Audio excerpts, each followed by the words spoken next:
Mais Inclusão. Um programa que traz histórias que visam mudar a consciência da sociedade moçambicana em relação aos direitos das pessoas com deficiência. Mais Inclusão. Do Rovuma ao Maputo, do Zumbo ao Índico.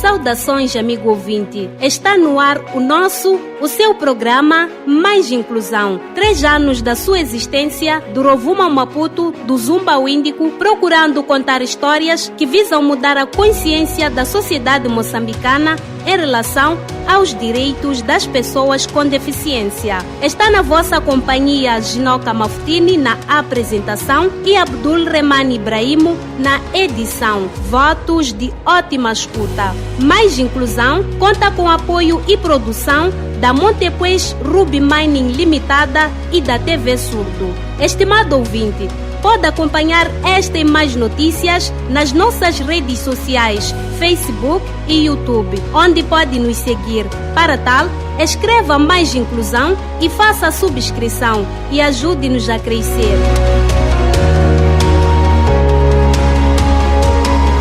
Vamos aos destaques. Fundo das Nações Unidas para a População e o Instituto Nacional de Saúde preocupados em relação à situação de gênero e mudanças climáticas. No país, há mais pessoas a fazer curso de língua de sinais. Os desenvolvimentos destas notícias já a seguir.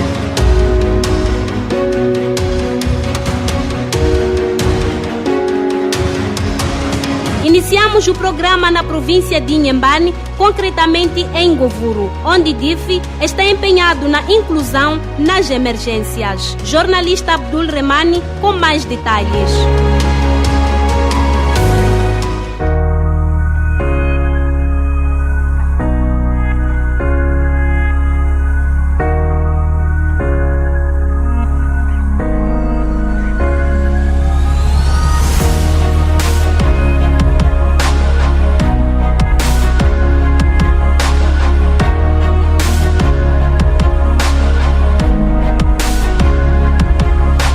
Saudações, amigo ouvinte, sejam bem-vindos ao espaço de entrevista no programa das rádios comunitárias. Está na vossa companhia Abdurrahmane Ibrahimo, a partir do distrito de Govuro. Hoje vamos conversar com David Jongwe, não é? Um dos DIFs do projeto ICDP, Resposta às Emergências, um projeto implementado pela Light for the World, juntamente com a Cruz Vermelha e NGD. David, primeiro, antes de conversarmos em torno das mudanças climáticas, no que é um projeto que vocês estão como DIF, queremos saber de si, David, como é que adquiriu a sua deficiência físico-motor? Bem, meu nome é David Domingos Jongwe, natural de Govuro, Nova Mambone, vivo na zona de Mataula, secretário do bairro de Mataula também. Segundo as informações que eu tive com os meus pais, disseram que eu nasci bem, não tinha nenhuma deficiência. Fiquei muito doente, como diziam os meus pais. Fui até no hospital de Escuque, na Machixici, onde que consegui, pelo menos, até conseguir gatinhar, porque dizem que nem gatinhava. Então, os meus pais foram tidos para ficarem 6 meses. De novo devia voltar no hospital, mas pela condição que tinham os meus pais, não conseguiram voltar no hospital. Em que ano mais ou menos? Isso estou a falar de 1976. Em tempo de guerra? Sim. Mas guerra era antes de começar bem a guerra. Sim. Então cresci até aos 14 anos, não ia à escola. Então um vizinho, eu brincava com ele, começou a frequentar a primeira. Ele era mais velho de mim, só que éramos amigos, pescávamos juntos, todas as brincadeiras éramos juntos. Tudo isso é aqui em Mambone? É aqui em Mambone, sim. Então comecei também a querer ir à escola. Então um professor que vinha na zona beber aquele sumo de cachu, aqui é vulgo jambarau. Então falei com ele, disse que pode vir à escola. Cheguei em casa, informei, os meus pais disseram que não vai conseguir. Por causa da tua condição física? Por causa da minha condição física e calor, disse que não ia conseguir. Mas eu esforcei, frequentei a primeira classe, passei para a segunda. Um tio que trabalhava na África do Sul começou a me ajudar em cadernos, quase todo o material didático da escola. Comecei a estudar, aprendi a andar de bicicleta. Andar de bicicleta? Sim, está aí a minha bicicleta, que eu ando com ele. Fiz a 7ª classe, então concorri para a Escola de Formação de Professores EUMWIN. Aí me excluíram, quase fizeram barreira para mim. Exato. Disseram que não tem condição de dar aulas, porque não vai conseguir, não tem estatura de escrever no quadro. Voltei, já que aprendi um pouco de costura. Construí uma barraquinha de material local. Comecei a cozer, a comprar uma embalagem de açúcar, refresco, até comecei a envolver, até construir essa minha barraca. Isso já em 99. Essa barraca é de 99? Essa barraca é de 2002. Comecei já a evoluir os meus negócios. Tenho redes de pesca. Também sou a renda? Sim. Mas grande empresário? Não sou empresário, só que pelo menos tenho alguma coisa para sustentar a minha família. Exatamente. Sim. E na rede de pesca, mais ou menos, num mês, consegue quantas toneladas de peixe? Há muito tempo fazíamos 3, 4 toneladas, só que agora, mesmo para ter 800 quilos, é difícil. É difícil. Mudanças climáticas? Mudanças climáticas, sim. Já não há peixe? Não há peixe. E houve um momento em que o distrito de Govur foi instigado pelas cheias. Nessa altura estava junto? Eu estava aqui. Não foi afetado? Fui afetado. Mesmo essa barraca, até a água chegou quase a 1 metro. Perdeste tudo o que tinha? Perdi muita coisa. E não saíram daqui? Saímos. Fomos no centro de ressidamento do quilômetro 18. Depois de terminar, secar tudo, voltaram? Voltamos, sim. E como é que as pessoas te olham, sabendo que o David é uma pessoa com deficiência? Há muitas pessoas que te aproximam por causa daquilo que tu tens, é isso? Sim. Já não vem a tua deficiência, olham aquilo que tu tens. Aquilo que eu tenho. Até há muito tempo, quando minha mãe estava viva, porque minha mãe era médica tradicional. Sempre diziam que o dinheiro que ele tem é da mãe. Mas já minha mãe perdeu a vida em 2009, até agora estou no mesmo nível. Nunca aconteceu um episódio de alguém te desprezar de alguma forma assim? Como é que... Desprezar, muitas pessoas desprezam, só que... Como é que tem lidado com isso? Tem conversado com as pessoas, apesar da tua condição física, és uma pessoa que pode contribuir em prol do desenvolvimento do nosso país, não é? Sim, já expliquei muitos e também que ajudou muito para as pessoas também sair desse pensamento. Essa formação que nós tivemos da Light for the World, inclusão da deficiência, estamos a dar palestras nas comunidades, as comunidades já começaram a acatar aquilo que nós damos sempre às palestras. E há pais encarregados de educação que têm escondido os seus filhos com deficiência? Sim. Até mesmo eu fiquei muito tempo aqui na zona mesmo. Tinha uma criança com deficiência, quase estavam pôr no cativeiro. Então, pela denúncia da comunidade, fui ter com a mãe. E assim já a mãe libertou, deixa fora. Para estudar a criança? Estudar ainda é menor de idade. Qual é a deficiência da criança? Do princípio era deficiência física, mas agora, por aquilo que a mãe fazia de lhe trancar dentro da casa, já tem problema visual. Então tem dupla deficiência? Já tem dupla deficiência, sim. Pois é, amigo ouvinte, estamos a conversar aqui com David, a partir do distrito de Govur. David, tu estás integrado juntamente com outro companheiro, Sérgio, estão DIFs do projeto ICDP. Antes eram do projeto Spark. E neste momento estão num projeto sobre respostas de emergência para as pessoas com deficiência. Tiveram alguma formação durante este período, aliás, inclusão e gênero, resposta às emergências, preparação dos comitês locais de respostas às emergências. Como que foi, aliás, essas formações que vocês tiveram aqui? Bem, a formação foi bom, porque mesmo nós DIFs tivemos 2 dias para dar formação. Primeiro foi o Sérgio, o último fui eu, que dei Malovano. Sobre a inclusão? Sobre a inclusão, sim. E as pessoas gostaram da vossa formação em relação àquilo que é a componente da deficiência? Sim, gostaram. Explicamos porque os comitês não tinham a componente da inclusão, sim. E agora vocês estão preparados quando, por exemplo, há um desastre neste caso? Estão preparados para os primeiros socorros? Sim, estamos preparados. Até estamos preparados para formar outros comitês que não são inclusivas. Sim. David, estamos mesmo na reta final da nossa conversa. Alguma coisa que não perguntei, queira deixar aqui, sabendo que o David é um empreendedor, é um homem de luta, tem sua barraca, tem suas redes no mar, tem seus trabalhadores. Como é que se sente neste momento? Acha que está realizado ou quer mais? Só falta um dia ter uma viatura, ter uma motorizada adaptada para deixar de andar de bicicleta? Sim, isso espero. Só que a coisa que eu vou deixar, o Ricardo vou deixar para outras pessoas que têm deficiência, devem se esforçar. Não é só esperar, dizer que tem que esperar apoio. A pessoa é apoiada quando tem sua iniciativa. Agora, se não tem iniciativa, não é fácil ser apoiado. É como alguém quando pede boleia, pede quando está na estrada, não pede quando está em casa. Amigo Vinte, falamos aqui com David Jongwe, DIF do projeto ICDP, a resposta às emergências, um projeto que é implementado pela Light for the World, juntamente com a Cruz Vermelha e NGD. Assim, caro ouvinte que esteve em nossa companhia, nosso muito obrigado, a partir do distrito de Govuro. Saudações.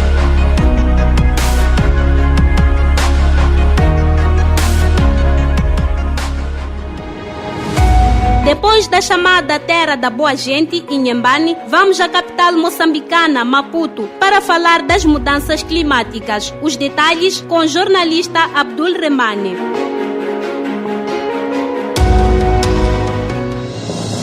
Fundo das Nações Unidas para a População e o Instituto Nacional de Saúde debatem sobre o impacto das mudanças climáticas e questões de gênero no país. Segundo Edna Shon, oficial de programas humanitários no Fundo das Nações Unidas para a População, o debate está inserido numa série de atividades levadas a cabo por esta entidade para a mitigação dos efeitos climáticos. O objetivo deste workshop é, de certa forma, gerar consciência sobre o impacto das mudanças climáticas na saúde, direitos sexuais e reprodutivos e também na igualdade de género. Tem estado a haver muito esforço de ação climática a nível global e também a nível de Moçambique, em termos de políticas, em termos de ações, intervenções para mitigar e também criar resiliência e talvez, em alguns aspectos, também adaptação. Mas o UNFPA fez um trabalho de revisão de diferentes políticas a nível global e concluiu que estes dois aspectos não estão lá considerados como deveria ser, não é?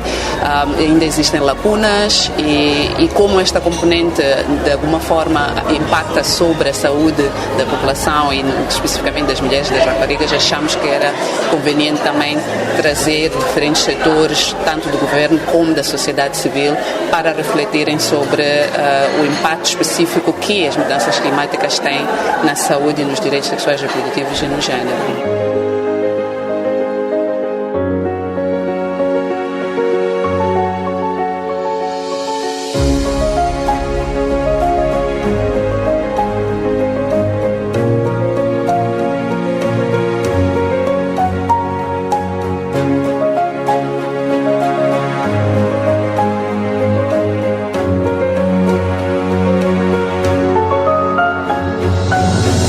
As mulheres, crianças e pessoas com deficiência são o grupo mais afetado quando há desastres naturais. Por isso, as ações do Fundo das Nações Unidas para a População são voltadas a este grupo social. O UNFPA é um ator ativo também na preparação e resposta a emergências relacionadas com desastres naturais em Moçambique. E dentro deste trabalho nós temos aquilo que nós identificamos como os grupos mais vulneráveis dentro da população afetada. Fazem parte destes grupos, para além de mulheres e raparigas, adolescentes e jovens, as mulheres e raparigas também com deficiência. Então nós olhamos para estes grupos, trabalhamos com organizações da sociedade civil que dedicam especificamente o seu esforço para dar resposta às necessidades deste coletivo, e quando garantimos a provisão de serviços em emergências, nós olhamos também para as necessidades específicas das pessoas com deficiência.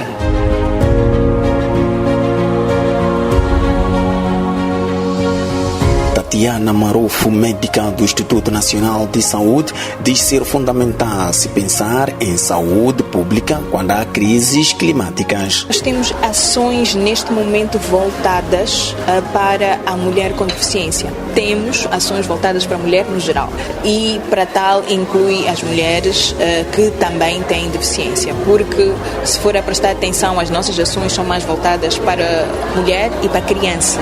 E neste sentido, obviamente que somos inclusivos, porque também acabamos abrangendo todos os grupos que têm alguma desabilidade ou deficiência.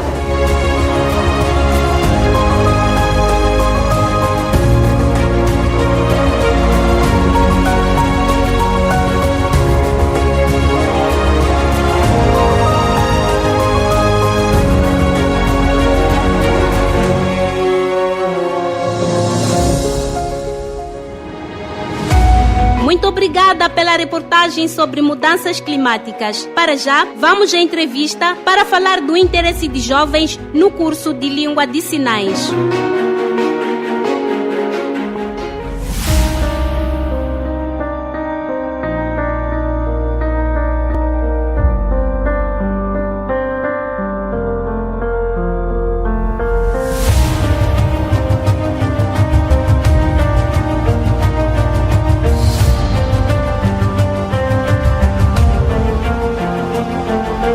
Saudações, amigo ouvinte. Este é o programa de rádio Mais Inclusão. Na sua companhia está a Ginoca Mafutini. Estamos aqui hoje para uma conversa muito especial com Denilcia Mate, estudante da Universidade Eduardo Mondlane e dedicada à aprendizagem de língua de sinais. Na nossa conversa, vamos explorar os desafios, as motivações e as experiências dela nesse importante campo de estudo. Seja bem-vinda, Denilcia, e obrigada por aceitar o nosso convite para a entrevista. E mesmo para começar, o que a motivou a estudar língua de sinais? Poderia compartilhar um pouco sobre o início dessa jornada? Tive motivação porque alguém disse faça, mas naquele momento eu fiz a língua de sinais porque foi indicação de alguém. Diferente de algumas colegas que viram um filme, acabaram se motivando. Comigo foi diferente. Eu fiz a língua de sinais porque alguém, naquele exato momento, disse-me: faça o curso de língua de sinais. Sobre o início dessa jornada, não foi nada fácil, porque eu iniciei a minha formação no tempo da Covid-19, no tempo em que todos nós estávamos em quarentena. Imagine uma pessoa que na sua casa não tem um familiar com deficiência auditiva, não sabe nada do curso que ela vai enfrentar, não tem amigos, nada mesmo. É uma pessoa que só vivia neste mundo. O meu início foi mesmo desafiador. Estavam meus colegas de quarentena, eu comecei a frequentar a faculdade, mas porque estávamos todos em casa, devemos fazer as aulas online. Para as aulas que os docentes são ouvintes, eu percebia tudo. Mas para aquela aula que era a língua de sinais, e olha que o meu docente me mandava fazer vídeos. Eu fazia vídeos, eu não sei. Agora quando olho para aqueles vídeos eu começo a rir, porque percebo aquilo, meu Deus, só Deus sabe o que era aquilo. Daquilo, meu primeiro contato com o meu docente de língua de sinais foi na sala de exame. Que medo! Porque os outros já haviam tido aquela conversa com eles, já sabiam o alfabeto e tudo mais. Enquanto eles faziam o alfabeto com a palma da mão, eu fazia o alfabeto com o dorso da mão. Meu Deus, porque eu pensei que aquilo fosse assim, tipo, olhar para mim, o final tinha de ser feito para mim, mas não. Então, foi bem desafiador, mas graças a Deus, conheci uma colega, Minalda, que serviu de suporte e serve, na verdade, como suporte para esta grande caminhada. Muito bem. Quais são os principais desafios que enfrenta como estudante de língua de sinais? Desafios como estudante de língua de sinais. Diria eu que temos, né, desafios, porque em algumas situações, na verdade, eu acabo levando os desafios dos meus colegas, tornando-os meus. Os meus colegas falam, na verdade, dos meus colegas não ouvintes. De certa forma, a coisa para uma pessoa ouvinte chega a ser fácil, mas eu não olho para este lado, eu olho, na verdade, para a vertente surda, como uma pessoa com deficiência auditiva. Há situações em que eu me olho, eu digo, não é possível, principalmente quando estamos na rua, algumas pessoas acabam dizendo que nós estamos a fofocar, e tem momentos onde eu tento oralizar, mas porque sou estudante de língua de sinais, eu acabo aqui fazendo sinal.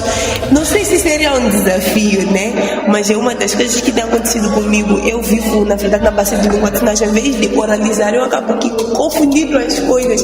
Eu esqueço o local onde eu estou e meu desafio, na verdade, é saber separar quando é que eu estou com uma comunidade de pessoas ouvintes, quando é que estou numa comunidade de pessoas com deficiência auditiva. Esse é o meu maior desafio. Como avalia a acessibilidade e os recursos oferecidos pelas instituições de ensino para estudantes de língua de sinais? Acessibilidade.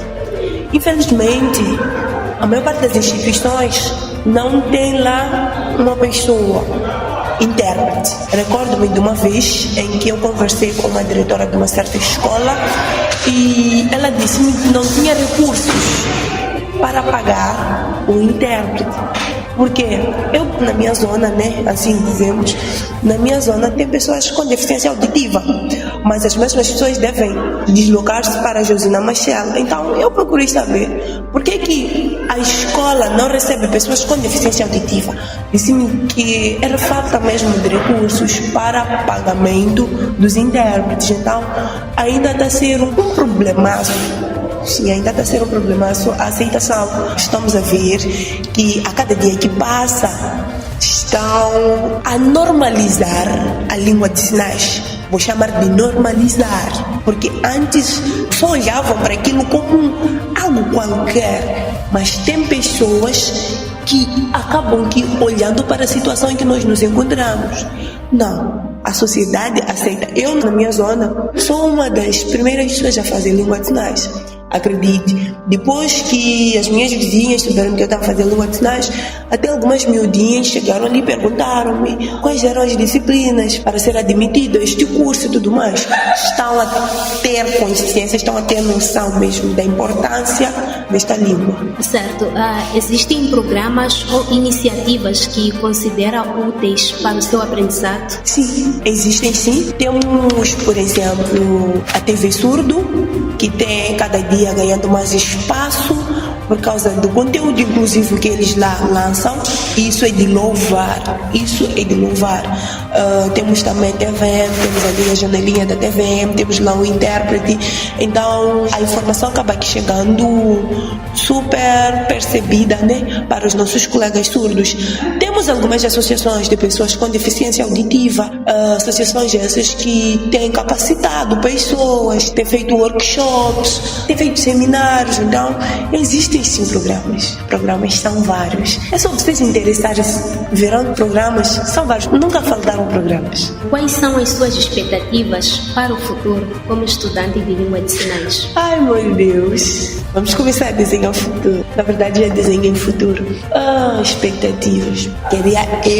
Gostava de terminar, né, a minha formação e ter um emprego. Está bem que eu estou numa organização, estou lá como intérprete naquela organização, mas tem aquela sensação de ter um emprego que tu faz todos os dias. Você ouvir aquele barulho do teu chefe e tudo mais. É basicamente isso também. Quero eu crescer na interpretação, ser uma pessoa conhecida, né, a nível nacional. Não quero só fazer a língua de sinais de Moçambique, porque, conforme é sabido, a língua de sinais é uma língua particular, não é universal. Gostava eu de ter mais línguas de sinais na minha caixota. Que bagulho do jeito, eu não sei como explicar. Estás a ver, quando tu fazes uma coisa, porque, eu comecei sem noção, comecei a fazer o curso sem noção, mas hoje eu te digo que não me imagino fazendo um outro curso fora a língua de sinais. É uma das coisas que uma das minhas amigas uma vez disse-me que eu não escolhi o curso de língua de sinais, mas o curso de língua de sinais escolheu-me. Por quê? Eu já não vivo sem a língua de sinais. Meus amigos até já sabem. Às vezes até pegam meus braços para não falar, eu oralizo, né, para não falar usando a língua de sinais, porque é algo involuntário. Eu encarnei no personagem e impactou bastante. As interações melhoraram, na verdade, desde há muito falo. Eu desde criança falo muito, né? Então a interação na verdade melhorou bastante.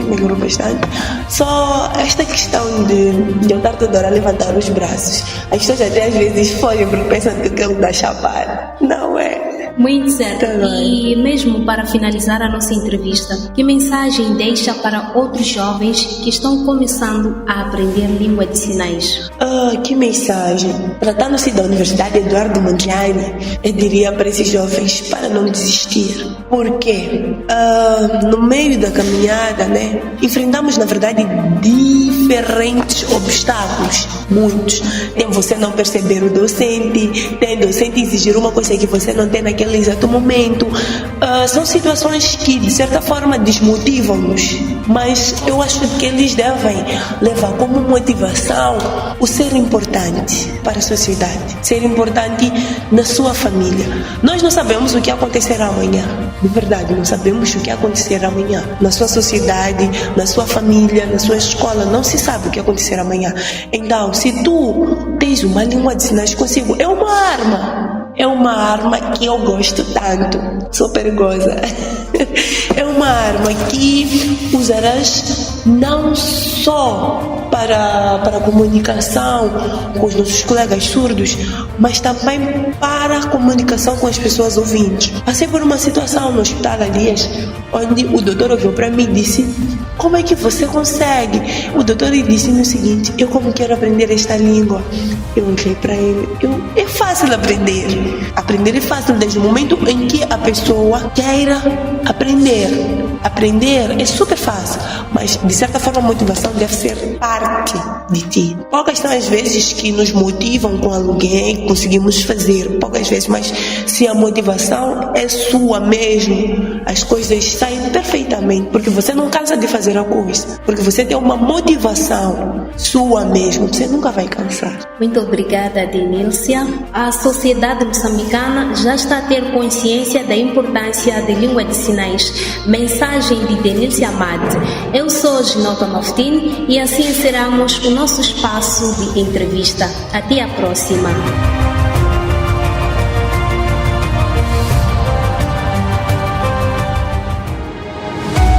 Estamos nos momentos finais do programa das rádios comunitárias Mais Inclusão. Mas antes, vamos ao dicionário inclusivo.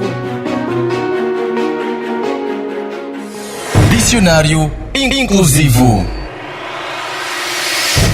Seja bem-vindo à rubrica Dicionário Inclusivo. Nesta edição, vamos aprender como tratar uma pessoa com mobilidade reduzida ou usuário de cadeira de rodas. Como chamaria uma pessoa nesta condição? Eu penso que devamos tratar como portador de deficiência, porque independentemente da forma como a pessoa possa receber essa informação, a pessoa tem alguma deficiência, né? Então eu penso que essa é a forma correta de tratarmos pessoas com essa necessidade especial. Do meu ponto de vista, eu acho que devemos tratar por cadeirante, porque com mobilidade para se locomover, então acho que o termo deficiente é um pouco pesado. Eu acredito que o correto seja portador de deficiência. Por quê?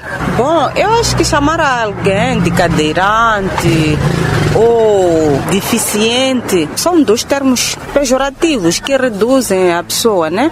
Eu acredito que baixam a autoestima. Agora, dizer portadora de deficiência ou a pessoa com deficiência, acredito que sejam termos corretos. A palavra certa é pessoa com deficiência. Um portador, em algum dia, pode entender deixar o que porta, como, por exemplo, o bilhete de identidade. Em relação à deficiência, uma pessoa vive com ela. Assim se trata pessoa com deficiência. Até a próxima edição. Dicionário inclusivo. É o fim do nosso programa de rádio Mais Inclusão. Mas antes, vamos recordar as manchetes. Fundo das Nações Unidas para a População e o Instituto Nacional de Saúde preocupados em relação à situação do gênero e mudanças climáticas. No país, há pessoas a fazer o curso de língua de sinais. Esteve na vossa companhia Ginoca Maftini na apresentação e Abdul Remani Ibrahim na edição. Mais Inclusão contou com apoio e produção da Montepuez Ruby Mining Limitada e da TV Surdo. Até a próxima. Mais Inclusão. Um programa que traz histórias que visam mudar a consciência da sociedade moçambicana em relação aos direitos das pessoas com deficiência. Mais Inclusão. Do Rovuma ao Maputo, do Zumbo ao Índico.